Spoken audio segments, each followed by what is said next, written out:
শুনে মনে হচ্ছে আমি যেমন কল্যাণ মদনকে বলি রেজিস্টার্ড মাতাল, আমাদের মুখ্যমন্ত্রীকে মনে হচ্ছে রেজিস্টার্ড জোকার। কি ভাষা! আপনি তো ভারত ভ্রমণে বেরিয়েছিলেন 21 সালের পরে। আপনি আপনার ভাইপো বলেছিলেন বাংলা জিতেছি 213টা আসনে। আমরা এবারে বেরিয়ে পড়লাম ভারত দখল করব। কোথায় গেলেন? প্রথমে গেলেন ত্রিপুরাতে।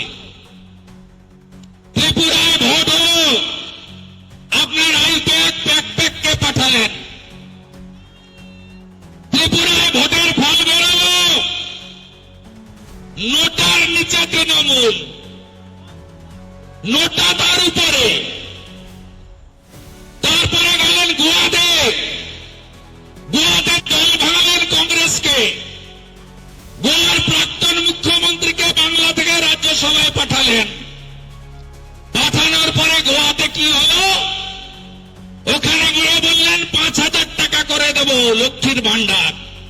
মানে পশ্চিমবঙ্গে মহিলাদের 1,000 টাকা, তখন ছিল 500 টাকা। আর গোয়াতে গিয়ে বলল 5,000 টাকা করে দেব, ডোনার টুপি গোয়ার লোক পরেনি। তৃণমূলকে জামানত জব্দ করে